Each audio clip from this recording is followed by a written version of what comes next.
Hello, this is Vlad and a new story from my channel, Amazing Stories. Masha's mother-in-law was never pretty or even attractive. Elena Nikolaevna was always dry, sinewy, with high cheekbones, an almost masculine jawline, and a perpetually furrowed brow. So she had no choice but to tolerate her husband, Galena, Denis's father. As for her daughter-in-law, she had other options.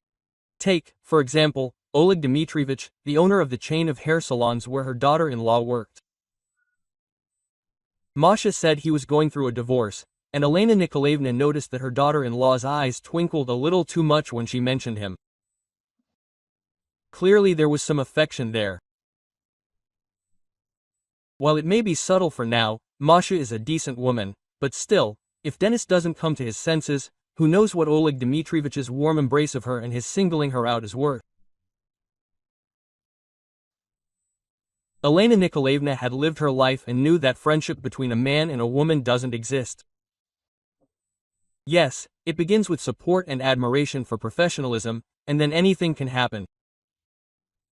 Look at Masha, she's so pretty, with her blonde hair, snub nose, and pouty lips. She looks 7 years younger than her 30 years. Lately, she'd put on a bit of weight and rounded out, but this only made this short, neat, and well-proportioned woman even more beautiful. That's what Elena Nikolaevna was really thinking. Of course, it's selfish to worry about having your grandson snatched away from under your nose in your old age. But if Masha had actually left Denis, a whole host of other problems would have arisen.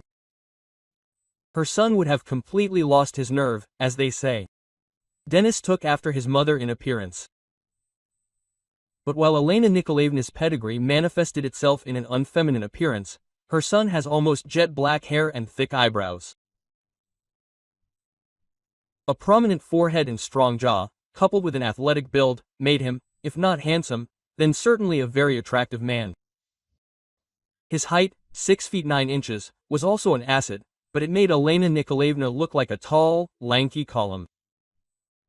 It was a relief that grandson Igor took after his father only in looks, but in personality, he was calm and easygoing, just like his daughter-in-law.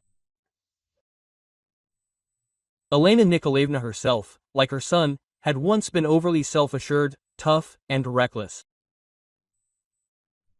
But feminine nature softened these traits, and life itself took its toll, and that, to put it mildly, was a letdown. Her husband spent all his earnings solely on himself and served a decorative function. He also ruined her life with his fits of misanthropy and constant whining. True, he was, when he wanted to be, warm and charming, but over time, the fly in the ointment grew thicker and the honey thinned. Ultimately, when Denis was only 15, her husband left to seek happiness with a younger woman who hadn't yet tired of his antics. And Elena Nikolaevna was now pained to watch her son almost exactly copy his father's family lifestyle. Or, more accurately, torment Masha too. But her daughter-in-law was a modern and more sympathetic woman. So the mother-in-law herself didn't know. Either she was worried that Masha would continue to tolerate her husband's outrages, or she was afraid that Masha would no longer put up with his boorish attitude. As a woman, she sympathized with her daughter-in-law, wishing her a better life. As the mother of a wayward son and the grandmother of a grandson she adored, she wanted Masha to continue to pull this cart. "You've started working too much. Igorek misses you," quote. Her mother-in-law, on her rare day off, decided to have a heart-to-heart talk.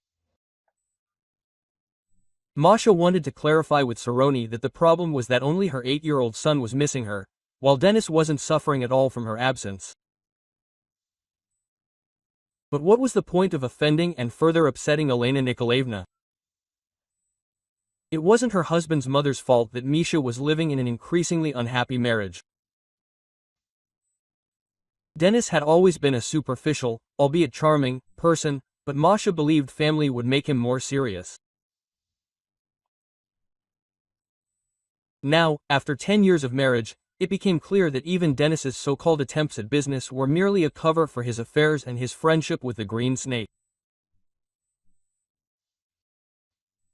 But Elena Nikolaevna had already suffered a stroke after yet another attempt to reason with Dennis. And now her legs were paralyzed. Her mother-in-law used a wheelchair, so it was pointless to tell her what was really the reason for her heightened interest in work. In fact, Masha was already preparing to live alone, realizing she had nothing to expect from her husband, and told her mother-in-law, "Elena Nikolaevna, I'm a good hairdresser, I don't mean to brag, but I get appointments a week in advance. They say I'm the best hairdresser in town, so I have to live up to it. My colleagues are already jealous, thinking I'm a snob. It's just an excuse for them, and then they'll spread rumors that I'm not all that good at my profession. So I'm hustling, taking courses, keeping up with trends." Masha tried to smile sincerely, but her mother-in-law, with her keen intuition, sensed deep weariness and even a hint of despair in her daughter-in-law's voice. Elena Nikolaevna had worked her whole life as a nurse, raising her son on her own. Life hadn't been a bed of roses, so she knew perfectly well that a fairly young, attractive woman couldn't live with a Dennis like that. "And what about your weak-willed, blonde boss, Oleg Dmitrievich?" "Well, that dwarf." Elena Nikolaevna decided to check if her daughter-in-law had developed even more friendly feelings for her boss. Masha used to talk about him all day. Now she barely says a word. Apparently, she noticed her mother-in-law was upset. "Elena Nikolaevna, he's no dwarf. He's a head taller than me. And you can't call him feeble-minded just because, like a decent man, he left the apartment to his wife and child. And why is he mine? We simply have a professional relationship. We agreed, you won't make things up that don't exist." Masha blushed deeply. That's true. She likes this Oleg even more now. No wonder I was worried. Look how worried he is. Her boss is a real saint. Don't touch him with a word, her mother-in-law concluded. And so as not to anger Masha, she decided to change the subject. Okay, don't be angry. Better tell me what's new with Igor. You told my grandson to take care of me, and now he doesn't say anything, Elena Nikolaevna sighed. Everything's fine, you know, Igor's a smart boy. There are a few problems with his peers, but that's because he doesn't tolerate rudeness and injustice. Nothing special. Masha decided not to tell her mother-in-law, who was barely recovering, that Igor had gotten into a fight with some kids a few years older. And all because they laughed at his inexpensive phone. They declared the boy a liar because he said his father was a businessman and his mother a cool hairdresser. Like, why didn't such wonderful rich parents buy something more expensive? But what to do? Masha made do as best she could. Her husband hadn't helped her for a long time. Her mother-in-law gave her entire pension, but the money was still not enough. And mostly because Elena Nikolaevna gave her pension to Dennis. But she couldn't speak out in that too. The money belonged to my mother-in-law. She gives it to whoever she wants. I have such a sweet grandson. I hope he won't be so hot-tempered with time, Elena Nikolaevna said dreamily. She simply adored Igor. And the boy loved his grandmother too. When Masha once again thought that one day Dennis would destroy the family with his neglectful attitude, most of all she felt sorry to separate her son from his mother-in-law. And who would look after her and where would she live? There were many questions, but few answers. And there were many reasons to drag out the divorce. The next day, Maria thought about this conversation with her mother-in-law and decided to talk to her husband that very day. Dennis should return from another business trip or a bender. She no longer wanted to figure out what exactly he had been doing. And Masha decided that she should try to give something like an ultimatum. Either he comes to his senses and starts behaving accordingly, or they need to agree on who will take on what after divorce. Masha couldn't bear it any longer. She was distracted from her thoughts by the ringing of the wind chime hanging above the salon door. A few days ago, an odd couple, Victor and Ludmila, had made an appointment. She was surprised to see two names listed. She actually only did women's hair. And indeed, they both showed up.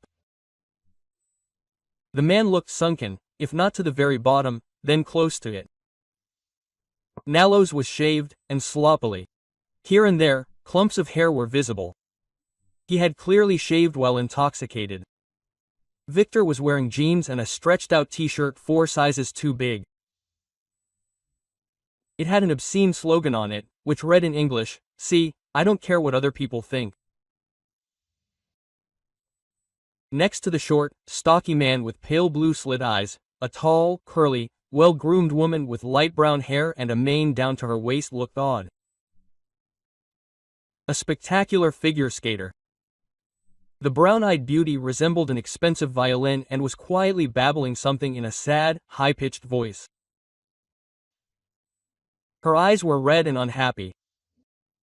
It was obvious that Ludmila had recently cried. Victor, on the other hand, resembled a pioneer drum, speaking in a deep, abrupt, and uncompromising voice. "Cut my bride's hair, and make it shorter." As soon as he said this, tears began to flow from Ludmila's huge eyes. "I understand everything, love is blind. You'll fall in love with such a fop, but you can't make such sacrifices for love.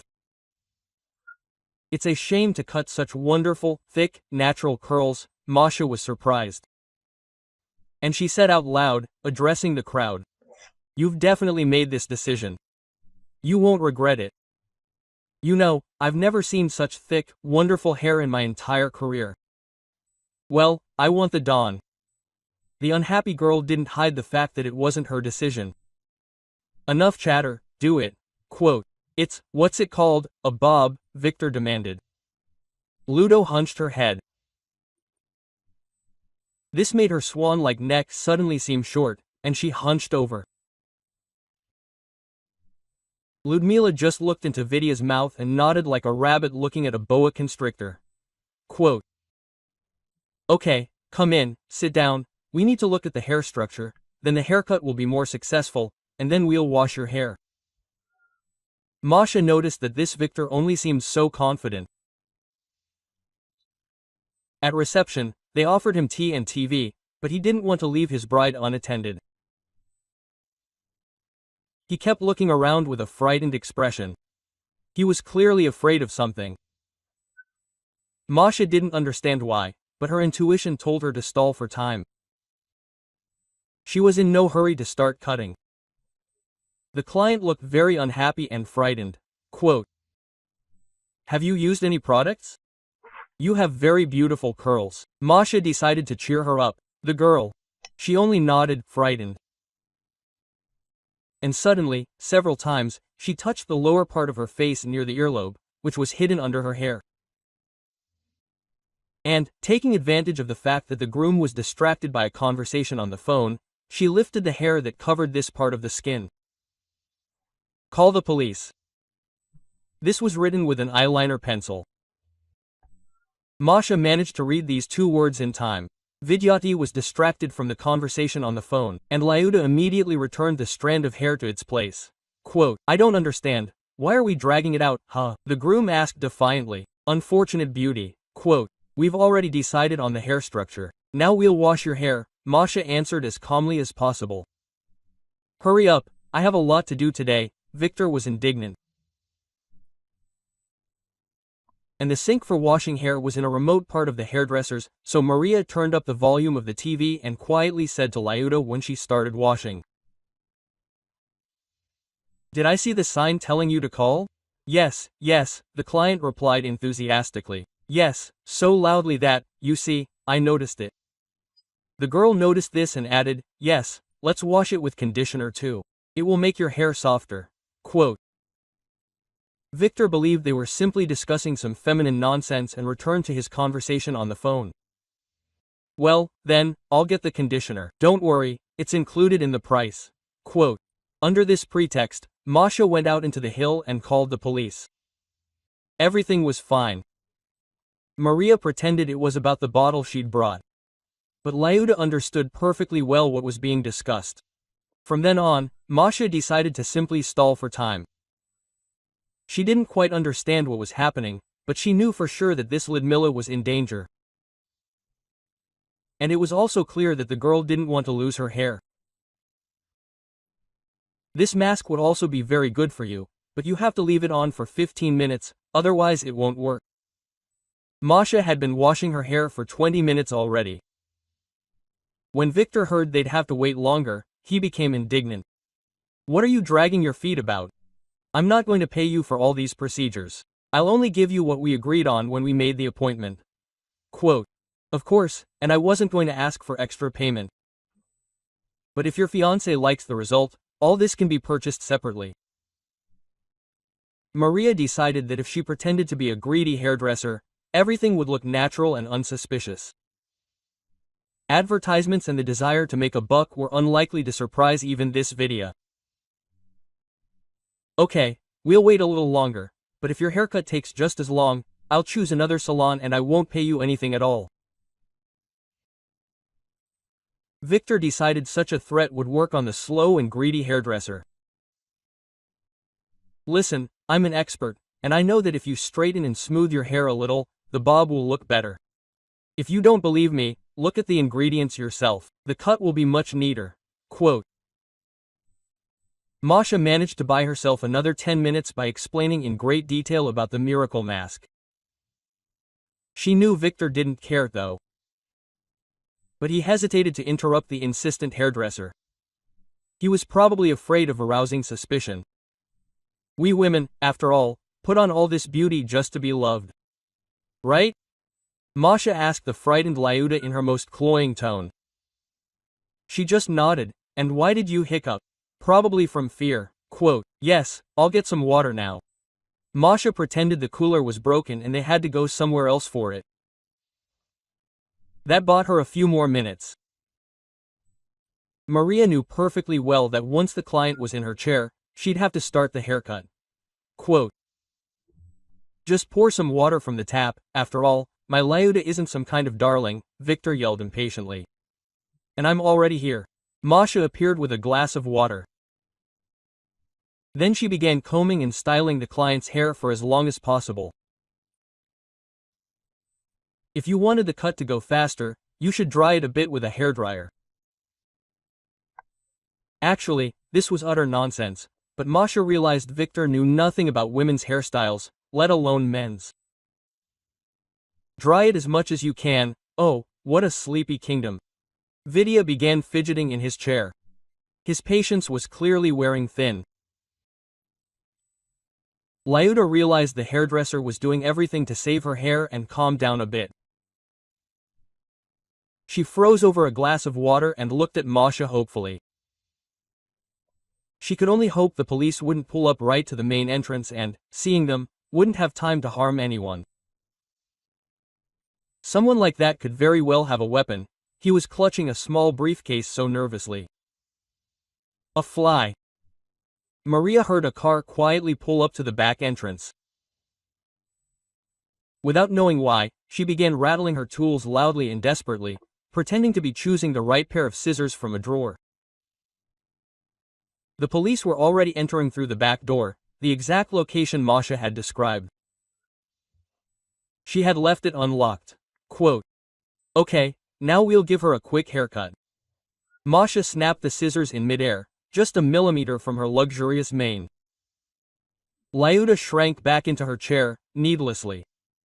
The officers who had entered were already arresting Victor, who hadn't even had time to get up. They had entered so quietly, and Vidya had been so surprised by their arrival. The supposed groom, so cool, immediately dropped his bravado. And Lyuda told the police that she was actually a wealthy heiress.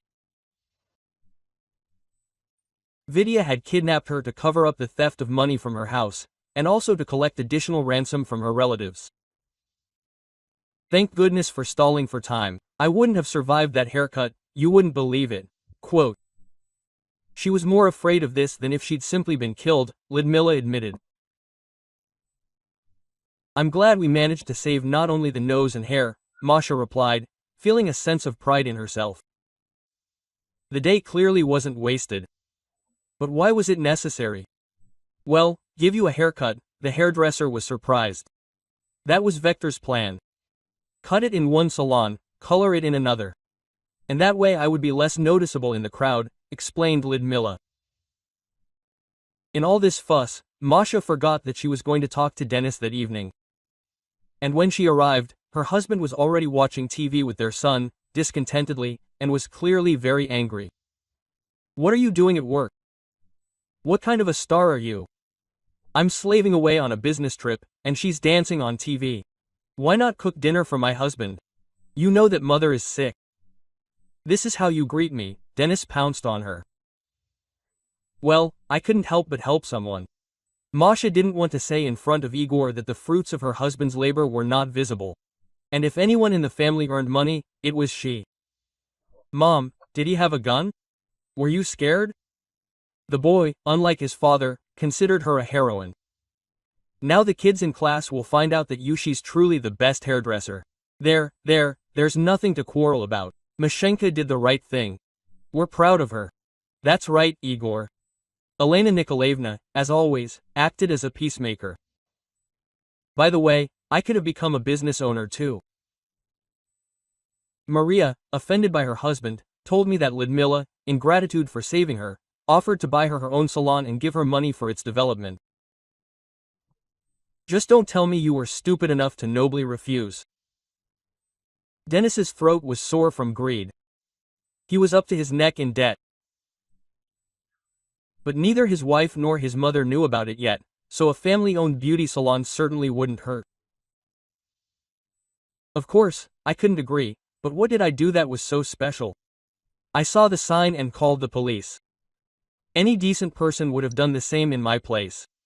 Masha sincerely didn't understand why her husband was so angry.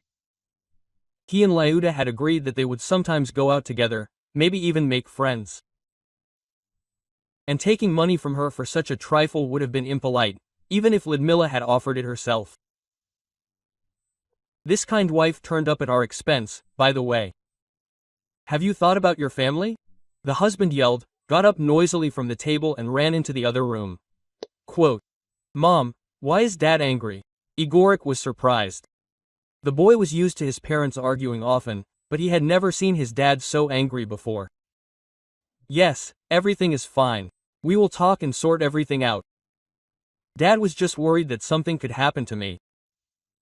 Masha lied again. And what else could she say? She herself did not expect that Dennis would be so greedy for someone else's property. That evening they did not talk, although they went to bed in the same room. But, turning in different directions, each was thinking about his own. Igor was going to secretly meet this Lidmila. No, he was not going to remind her about the beauty salon. He just wanted to charm her as much as possible. What's wrong if he pretends to be a bachelor and courts her? And then we'll see? If he has to get married in order to get rich, he will divorce Masha. Dennis was quite successful in making girls fall in love with him. He had a certain spice about him that appealed to the female sex. Few could resist. He intuitively knew which approach was right for which woman. In the end, maybe it was for the best that stupid Masha refused. It wouldn't be in my interests for Lyuda to take a liking to her. It would be better for him to love me, and I'd find a use for the money, that's what Dennis thought. Masha was upset with her husband. She'd been through so much, put her life in danger. And all her husband noticed was that she'd missed out on an opportunity. Was he like that when we first met? That's what the woman was thinking. They'd met 13 years ago, and Masha tried to recall all the events that had happened then. They'd lived with her mother in a room in a dorm. It just so happened that her mother had gotten sick and couldn't take care of the household anymore. And besides, she could only be treated in the city. So, with great difficulty, they'd made such a difficult decision. However, Masha was rather happy about it. She'd just broken up with her fiancé, Vasily. He returned from the army with another girl, and yet he had promised to marry her since the 5th grade. And the most offensive thing is that he didn't choose his wife out of his heart.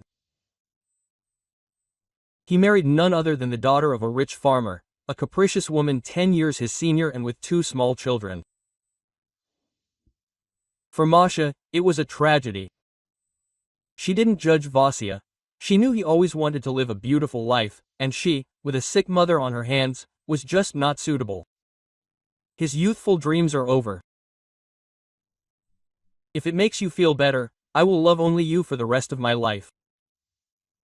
If you want, we can meet secretly from me. I'll even give you money, Ivan said before marrying another woman. Has he completely lost his mind? Masha slapped him in the face and was even glad that she hadn't tied her life to him. How could he have suggested such a thing? She loved him, after all, and she wasn't just any old woman. Her ex turned out to be a rotten person. She wasn't going to go to she didn't make an unhealthy compromise, but simply moved to the city without accepting any financial support. Back then, she was a young woman who had just graduated from hairdressing school and was practicing in a men's salon. Yeah, only the greediest come here. The main thing is, don't get involved with anyone, Maria's colleague said. They're not necessarily greedy, maybe they just live nearby. Quote. Masha had always been an optimist, and in her early youth, she'd always tried to see the best in people. Yes, she hadn't had luck with her first love, but she believed she'd still find the one for life. That's when Dennis started courting her. It wasn't exactly love at first sight, but he won her over with his concern for Masha's mother. He pushed some buttons, and her mother had surgery. Dennis was 30 at the time. He was at the height of his career. A childhood friend gave him a good position, and the man told her he could now give her mother everything she deserved. We might as well someday, too. We'll be parents. How I wish our children would love and respect us, just like we do ours. There must be traditions. Dennis spoke so beautifully about family values that Masha, without even noticing, began to dream of having children together. I'm so glad you met a decent man. I was afraid you'd be stuck in this dorm. Our neighbors are nice people, but they have really bad habits, Mom rejoiced. She met Elena Nikolaevna. The women liked each other. So Mom dreamed of attending her daughter's wedding and holding her grandchildren. Oddly enough, it was this dream of Mom's that prompted Masha to say yes when Dennis proposed to her just 6 months after they'd known each other. She thought her mom could pass away any day. The operation prolonged her life, but the doctor's prognosis wasn't very encouraging, to say the least. Masha still wasn't sure she loved him, that she'd found the one she'd dreamed of. Image Dennis was still a bit of a cliché. She didn't really know him, but her mother was so happy about the wedding that Masha considered herself the happiest person in the world. She didn't live to see Igor's birth, but at least she attended the wedding. It was the happiest time. The next few years saw Masha endure many unpleasant things. She learned that her husband had an unfinished relationship with a businesswoman. And it was Svetlana who had gotten him a good job. There was no friend who helped. We just happened to meet at a hotel one day, just for old times, sake. I'm trying for the family, her husband said cynically when Masha found messages with his mistress and part-time boss on his phone. So how can you? She wanted to leave him on the spot, but decided she needed to give birth first. She was pregnant at the time. Her husband never left his mistress. Due to stress, she lost the baby and then went into a state of prostration for 2 years. She had no idea what was happening to her. The loss of her unborn child suddenly reminded her that her mother was gone too. One grief compounded another. She simply went to work like a robot, took some courses, and was greatly supported by her mother-in-law. Finally, Masha came to her senses. She decided to get a divorce, but discovered she was pregnant again. This happened after her husband offered a makeup leave. They went south to separate. And that's how it all ended. Dennis wielded some inexplicable power over her. She was drawn to her husband like a magnet. She couldn't resist his charms. No, it wasn't love or passion, it was simply him saying they would always be together and hugging her tightly. She believed him and didn't leave. She kept wanting to be sure of something else. Her mother-in-law's good attitude also played a role. After all, Elena Nikolaevna had become, to a certain extent, a mother to her. When their son was born, Dennis was the best father in the world for the first few years, even changing diapers. He pushed the stroller himself, didn't scold his wife for her weight gain, and even paid for a nanny. But then, it was as if his fatherly function had been switched off. Dennis lost interest in his son. From the age of 4, Igor simply became a household item. My husband interacted with the child occasionally, but it was as if he were forced to. It was as if the novelty had worn off. Quote, "What happened? You loved Igor so much," Masha pressed. "Nothing, just a problem at work. Everything will be fine soon," her husband promised. And Masha waited. She couldn't believe that the family happiness that had lasted for 3 whole years had suddenly disappeared. But that's what happened. The attentive father was gone, and the caring husband was gone too. Suddenly, an indifferent and greedy man who lived his own life appeared next to Masha.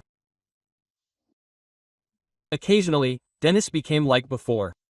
There were outbursts of tenderness for his wife, attention to his son, but they appeared less and less often. Even with his mother, he now communicated reluctantly, as if it were an unpleasant duty. And then Masha found out that her husband continued to see his boss. He didn't break up with her, as he had previously assured her. There were others, and they were specifically advantageous women. Thanks to some, he made connections, others helped him earn something, while others covered up his sins and the fact that he shied away from work. To top it all off, her first boyfriend emerged from the past. Vasily was simply waiting for her at work. "Someone from the villagers gave me the address. I understand everything. I need to be with you. Get away from him," Vasya suggested. He even got down on his knees. It looked quite pathetic, especially since it was raining. And Vasily didn't forget to put a bag under the knee that was forced to touch the asphalt. Quote, "Well, I don't love you anymore, and I have a son from another man. I'm married." Masha was so confused. And her coworkers giggled behind the glass and pointed at her. She could hardly think straight. Then, out of the shroud of rain, a squawking red-haired lady appeared and, with a scream of, "Oh, the traitor," grabbed Vasya by the scruff of the neck like a guilty cat, threw him into her car, and didn't deign to notice Masha at all. It was his wife. He hadn't divorced her, as it turned out from her screams. Vasily wanted to get Masha's consent first, and only then tell his wife that leaves her. He never showed up again, but her husband somehow found out about this story. Dennis knew perfectly well that his wife hadn't cheated on him, and yet there were scandals. "That's why you constantly accuse me of cheating on her, even though I'm guilty of it. My husband took a genetic test, even several times. After making sure that Igor was his son, he calmed down a bit. But from then on, whenever Masha dared to say a word to him about playing hooky, he brought up this story and made it look like he'd forgiven her. It was as if they were equally at fault, or something like that. Then Elena Nikolaevna, not out of malice, accidentally let it slip to her son that Masha was in special favor with the director, and he pretended he'd expected nothing else. and she pretended to be all white and fluffy. But she always wagged her tail, my husband said. You know what? If you keep teasing me like that, I really will leave you. You know perfectly well that I'm not like that. And since then, I haven't dated men since we got married, Masha finally protested. To her surprise, Dennis merely chuckled and said in a frighteningly calm tone, if it were different, I would have simply killed you. Her husband then repeated several times that if she left him, he wouldn't be responsible for himself. He even twisted it into something that Masha would prove her infidelity by leaving. But Dennis would find her and their son, and then she wouldn't be happy. Her husband became increasingly aggressive, breaking dishes and throwing various objects. The emotional abuse was so intense that Masha even stopped paying attention to it. He began calling her ugly, stupid, and worthless. And lately, even in front of her mother and son. All of this was presented with a certain humor, but the malice behind this supposedly ironic facade was genuine. Quote, if you don't need me, why do all this? Maria asked him one day. You're the mother of my son. And by the way, don't think I don't know about this meanness. He threw a pack of birth control pills right in her face. What meanness? How are you acting? Did you really think I'd want to have another child with you? Masha even burst into tears then. And she chose someone better.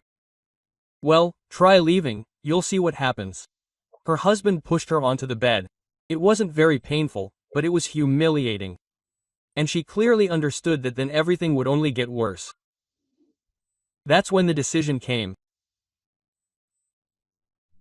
She no longer intended to discuss anything with Dennis or her mother-in-law, but she wanted to save up money and move far away, and then get a divorce there. Masha kept quiet and was very afraid of giving herself away. She didn't know how her husband would react if he figured it out, and she planned to tell the truth about their breakup over the phone. She'd accepted a small sum from Lyuda as a reward, but she had no intention of telling her husband. She wanted to rent an apartment soon, but for now she was facing the wall, back to back, with a man who had let her down many times and was now intimidating her, but she wasn't about to let him trample her.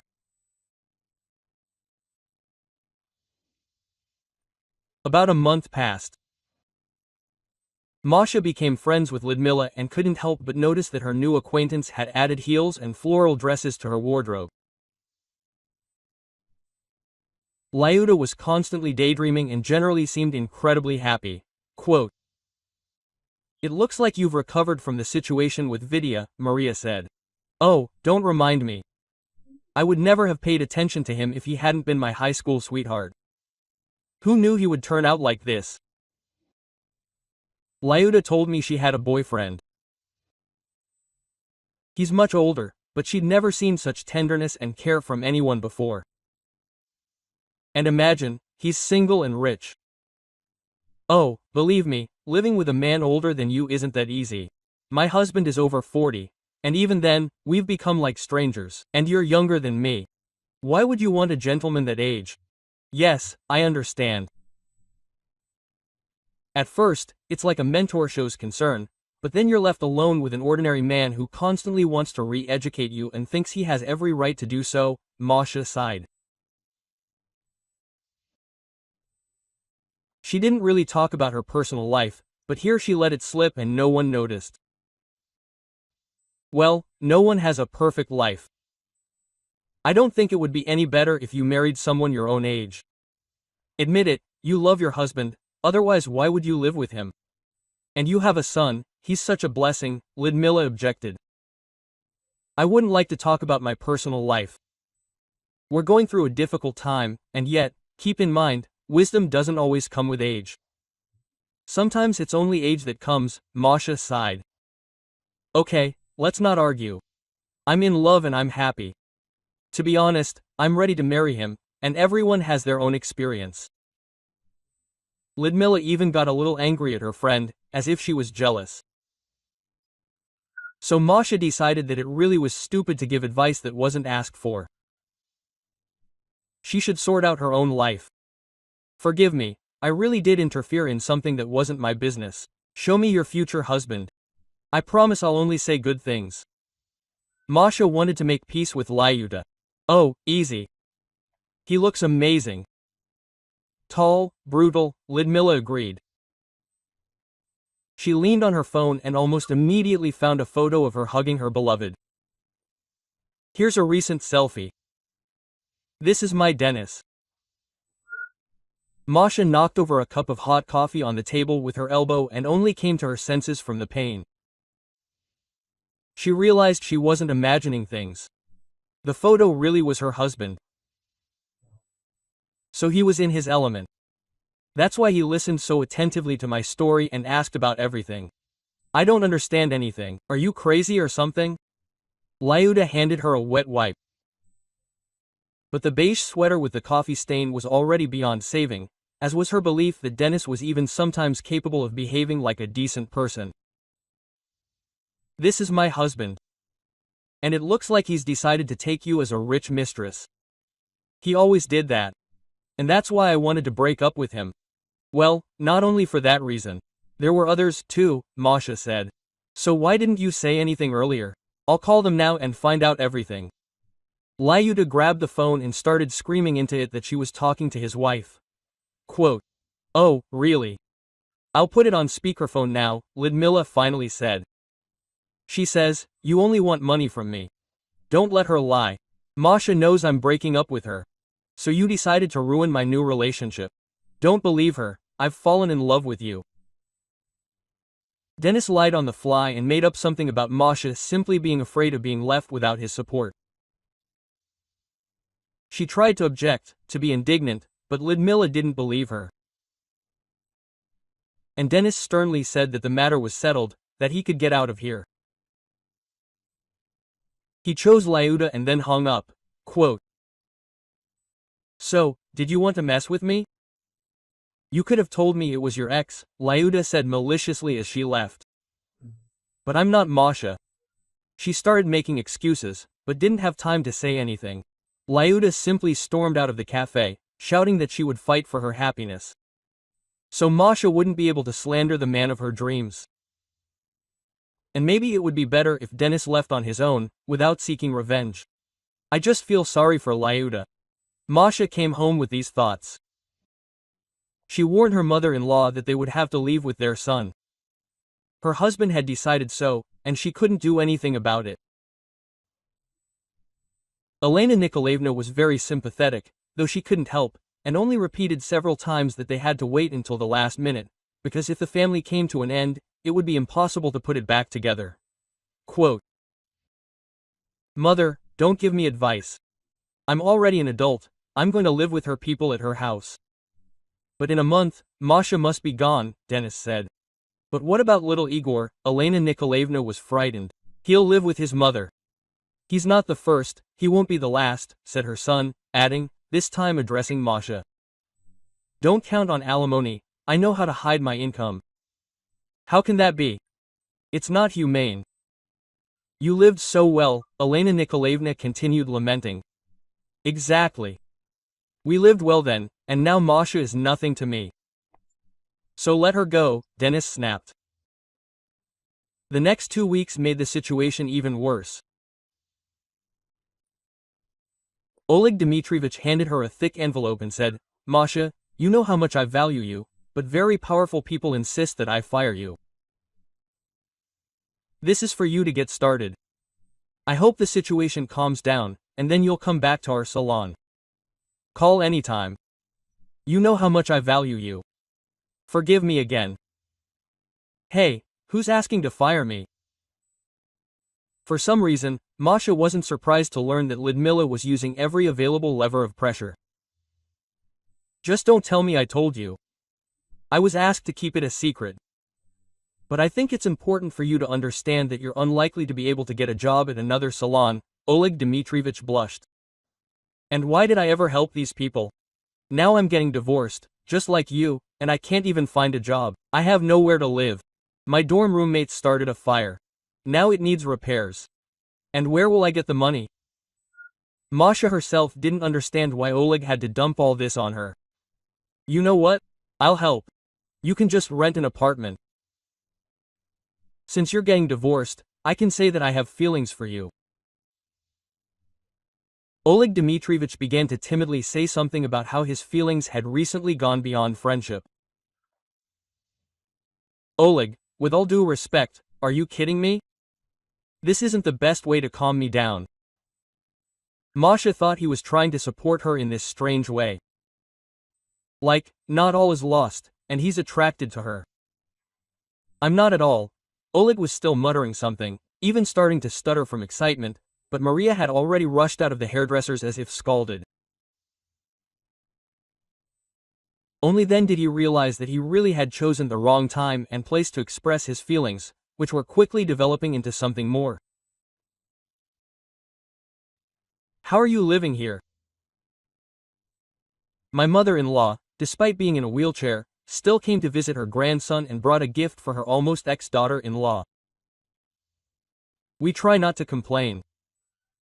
Masha told me that she sees clients at home, and Oleg Dmitrievich helps out, sending a few people. But the landlord is uneven. He's breathing down my neck.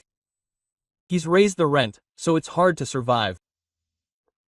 This conversation took place between Elena Nikolaevna and Masha about a month later. Maria filed for divorce. Denis was having an affair with Lyuda, and Elena Nikolaevna was trying to somehow exist between two fires and not lose her grandson in the process. It's hard for me too. You used to help, but now there's no one to look after me. Denis never shows up at home, but I'm not giving up. My mother-in-law told me she's started doing therapeutic exercises and can sometimes walk around the room a little. But, of course, it was too early to talk about anything truly good. I brought you a little money. Sorry, but what could I do? Elena Nikolaevna guiltily handed over several thousand-ruble bills. What are you saying? I won't take anything from you. You don't know what else to expect from your son. Masha was even more touched at the sight of the helpless woman, sincerely trying to ease her burden. Please don't offend me. You know, I wanted to talk to my son, to persuade him to let you stay at home. He still doesn't show up, and he doesn't answer the phone. So I called this Lyuda. She sent a special taxi for me. That's how I found out. Elena Nikolaevna told me that Lyudmila suggested waiting for her son in the room where he now lived, and she noticed the packaging of the medication that a psychotherapist once prescribed for her after her husband left. You see, this medication is very powerful. A person stops worrying, becomes like a child. I suspected something was wrong when I talked to Lyuda. I think my son is adding this medication to her. He took what I had left and came up with this. He must have decided to pay off his debts. Wait, isn't Denis thriving? Masha didn't understand. What do you mean? Something started to come to light here. Some people are looking for him. They threatened that we would have to sell our apartment or something would happen to him. But even if we sold the house, it wouldn't be enough. He has so many debts. Elena Nikolaevna couldn't bear it and started crying. Masha was trying hard to understand the fragmented phrases that came through her sobs. It turned out that Denis had big money problems, and now he had persuaded Lyudmila to appoint him as the manager of the company that she had inherited. He himself was slipping her medication and slowly instilling the idea that she was incompetent, so she had to hand over the reins of power completely to him. Wait, did you really hear that he wants to put Lyuda in a psychiatric clinic? Quote. Maria was surprised. She, of course, understood that her ex-husband was a vile person, but she didn't think that things had gone this far. Yes, he discussed it with his friends. I didn't think I hear you. He was also going to notarize the right to manage this people's business, confirmed Elena Nikolaevna. And you said that Masha became scared. If all this was true, Ludmila had it even worse than herself. She felt a sense of compassion, tried, but Lyuda was sure that Dennis was simply caring about her. That's what she said, if it weren't for him, everything would have already collapsed.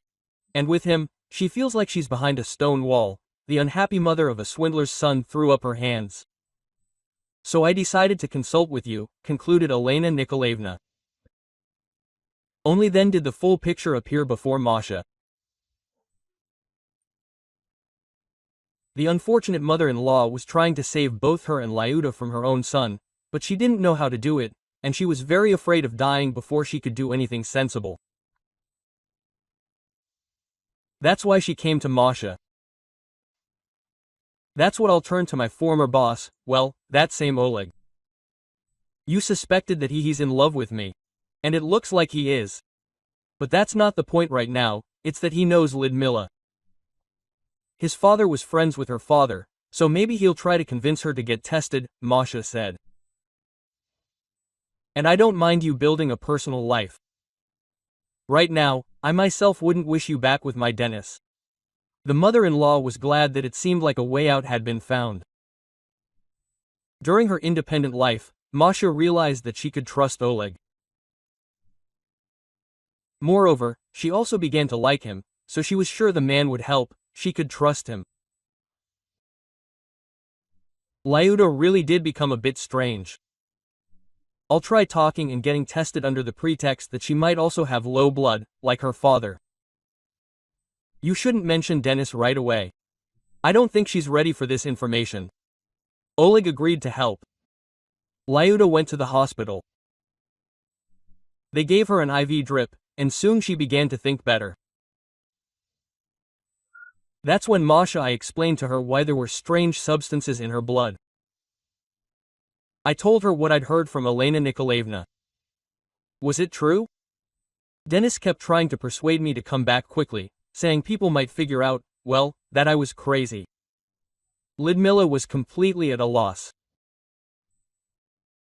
Maybe I should install a video camera that he wouldn't notice when you get home, and then you wouldn't have to take my word for it.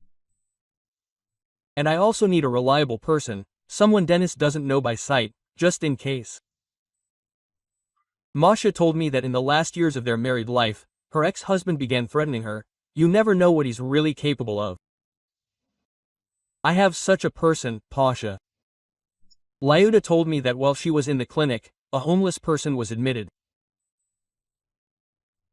They needed expensive medications to help him, but they weren't included in the free service, so she paid for his treatment.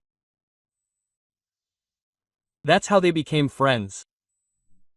And this is that curly-haired guy, very nice, he was intelligent, and I would never have thought he was a...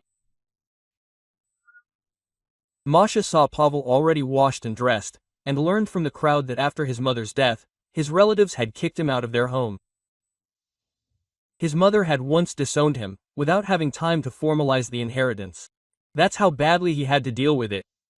And her sister found out everything and kicked Pasha out. Maybe we can prove their relationship? I want to help him. Ludmila talked for a long time about Pavel, and Masha saw her again as the same kind, albeit slightly flighty young woman, and she completely forgave her even before Lyuda herself asked.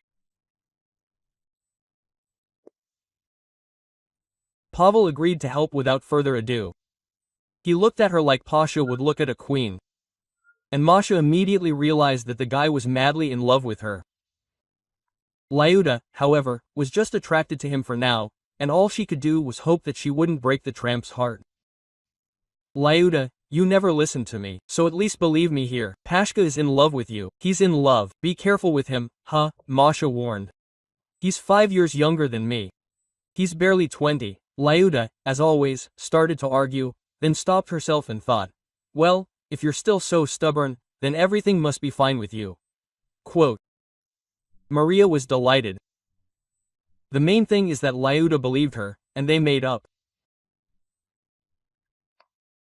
Ludmila acted practically and hired more people from the detective agency, so they collected the evidence the police needed, and Pavel all this time diligently pretended to be a housekeeper. So when the police arrived and, outraged by the exposure, Dennis tried to pounce on Ludmilla, Pavel took the blow with a table knife. In a fit of rage, he tried to reach Ludmilla, but she wasn't even touched. But Pasha ended up in the hospital again. And although the knife was a table knife, it was still sharp. After all, they used it to cut steaks. Glad it came in handy, but it's a pity we won't see each other again. Pasha said the police offered him to go to them. They considered him capable and resourceful, and he could live in a dorm. And my friend said that you're in love with me. Lyuda pouted her lip resentfully. She herself had already begun to think about this gentle, kind and at the same time decisive, handsome young man spending his whole life next to her. Oh, I'm sorry, what am I saying? Don't get me wrong. I'm not some rich girl who thinks everyone should adore her. Just okay, forget it. We women can dream sometimes. It turned out stupid. Lyuda blushed. She hated herself, made a fool of herself. She had just broken up with a swindler and immediately fell in love with another. Yes, that was an obsession, and this is real, but it still seems stupid. You can't explain it. Lyuda tried. I jumped out of the room where Pasha was. Wait a minute. Your friend is right. Honestly, I will always wait for you, even for the rest of my life. You know, I saw you in a dream. Quote. Pasha said that since childhood he had had a dream in which a curly woman with luxurious hair stood next to him in a white dress, and kissed him on the lips. And then he grew wings. And then? Lyuda asked hopefully and burst into tears. Pasha realized that this unattainable dream could finally be embraced. And he hugged her tightly. We had a girl. And we were happy. Pasha's dream came true exactly a year later. Lyuda married him and also became a well-known philanthropist, helping to pay for treatment for those who could not afford it. And she started by paying for an expensive operation for Elena Nikolaevna. Of course, not for Dennis. He was sent to prison for fraud.